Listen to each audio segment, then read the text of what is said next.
Hi everyone. Today I've got a fascinating story for you guys from the Yakut taiga. This is a real account of five local hunters who fought a large Siberian tiger to the death after the tiger attacked the village and killed several livestock. In terms of geography, Yakutia is in the central northern part of Siberia, and this region doesn't have tigers. The climate is too cold and extreme for a big cat. And also, there are no wild boars and not enough small deer. However, there have been rare cases when Amur tigers wandered north into the lower parts of Yakutia and terrorized local communities. This story is one of those rare cases. This happened back in 1905 in the southeastern part of Yakutia, near a small village called Izhansy on the Aldan River. In 1905, winter came late. In early November, the rivers were still open and the snow wasn't very deep. The old timers never liked that kind of weather because the transportation was harder, meat couldn't be properly stored, and ice fishing was delayed. That winter started with a cow going missing. It was unfortunate, but nothing unusual, right? It could have been wolves or a bear. This used to happen quite a lot back in those days, and it still happens. Then, a few days later, a young bull was killed near a barn in broad daylight.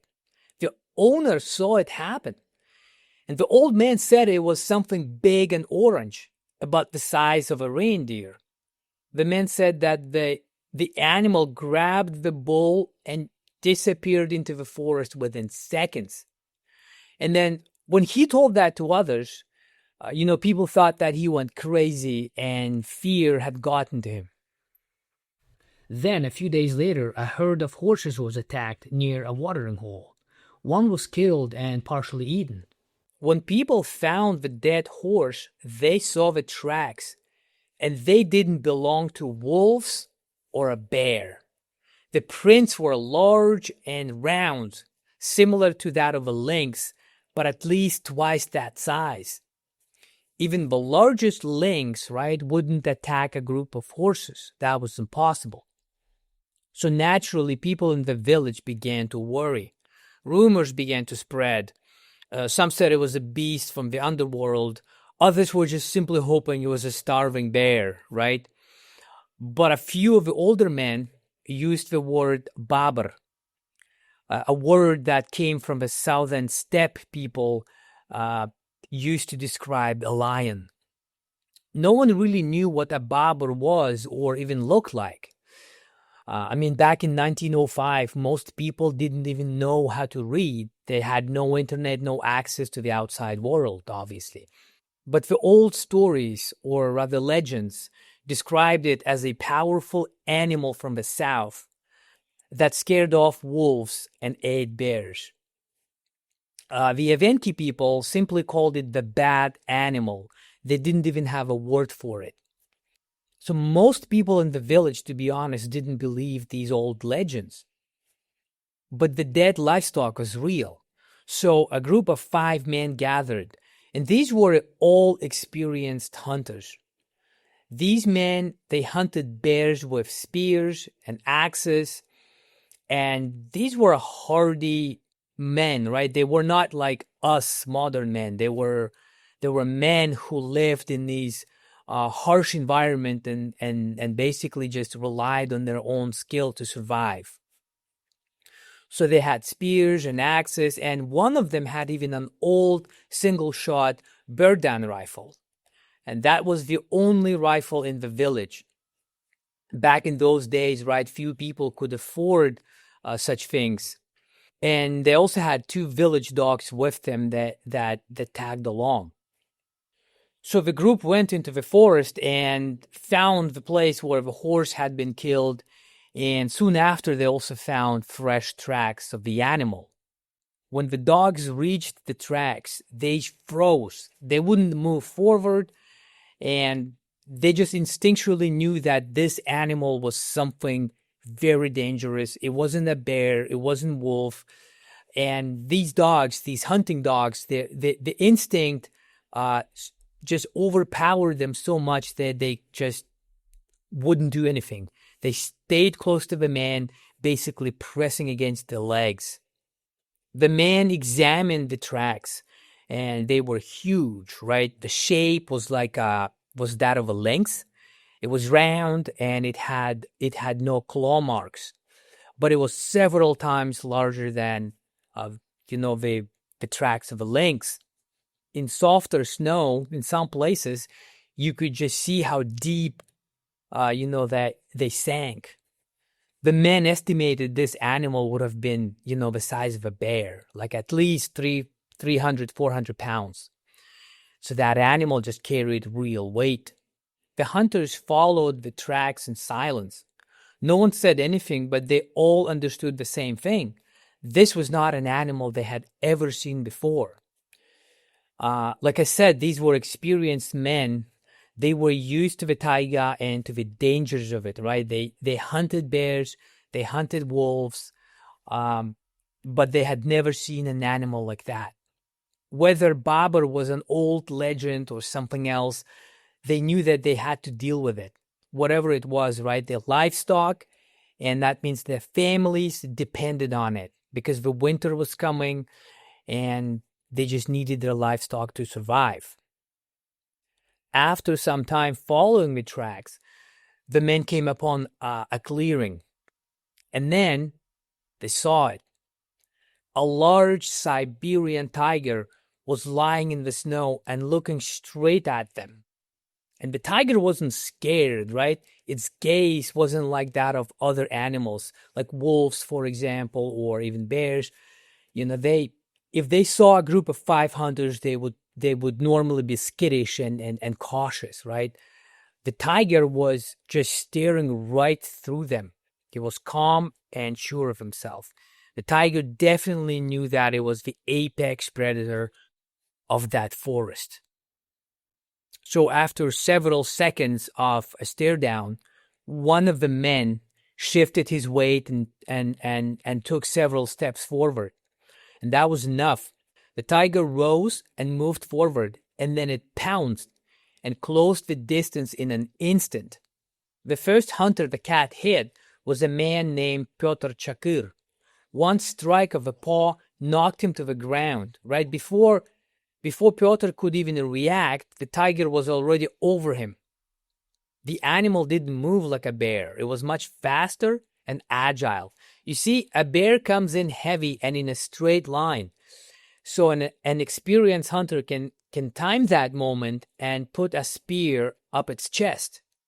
But the tiger is a different animal. It's much harder to do that with the cat. It's low, it's fast, and moves side to side. The second man rushed in with an axe to help Chakir. The tiger turned around and struck him across the shoulder. The force threw the man sideways, and the axe just threw out of his hands. At the same time, the man with the bird-down rifle tries to load his rifle. Adrenaline is pumping, right? And his hands are shaking, and the cartridge just slips. Now the tiger is standing over Shakir and ready just to finish him. And that exact moment, the older hunter steps in from behind and drives the spear deep into the animal's side, like from behind. The tiger roars and turns around, swinging at the man, but the spear is long, so it gave the man a chance to step out. Then the rifle finally fires. Boom! The shot hit the tiger, but the .42 caliber is good for deer and smaller predators like wolves, but not enough for the apex predator like tiger. So the tiger staggered, but it stayed on its feet. It was still dangerous and turning around and ready to pounce to the next hunter. And at that time, the last man closed the distance and brought his axe down to the animal's head. Boom! Boom a couple times. And then another spear went in almost at the same time. The other hunter was from behind, just driving that spear into the cat's lower back. Only then did the animal fall. That was it. They finally killed the tiger. It took 5 experienced hunters to stop it. It was a desperate fight against the fangs, claws, and the weight of one of the largest apex predators in the world. And these men had to finish it by hand. For a moment, no one moved. The dogs were still in the back, like hiding. They wouldn't even go near the dead body. Chakir was badly wounded.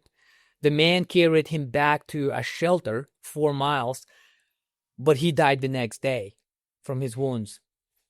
The other man survived, but his arm never fully healed and he could never use it again. The tiger was a full-grown male, about 400 pounds. This apex predator was not supposed to be in Yakutia. And later, people tried to explain what had happened. The previous year, far to the south, there was the Russo-Japanese War happening. And some said that the fighting had driven animals out of their usual lands. So that could be one of the reasons. Other people said it was the warm winter that year. The winter had come late, and the lands, had stayed open longer than it should have. And the tiger could have gone north, especially, in combination with the war happening in the south, and some of the deer and some of the boars, also escaping, and obviously predators would follow that. But the old indigenous hunters said something simpler. They said that there are places where a man belongs and there are places where he does not belong. And the same rule applied for animals. The Evenki people lived in the northern taiga. They didn't go deep into the southern forest where the land is thick and different. That was another country with unknown animals and different people. So you had to respect that. However, once in a long while, when the seasons shift and the cold comes late, something from the other country can come north and bring trouble. So that's today's story. If you liked it, please like and subscribe. Join my channel. I have also published a book about the stories from the Siberian taiga and hunting in Yakutia. I will provide a link in the description. The book is now available on Amazon. If you are interested in hunting, if you're interested in wilderness and real stories, then I'd appreciate if you bought a book. And I'll talk to you later. I'll be coming back with more stories in this channel. Stay tuned.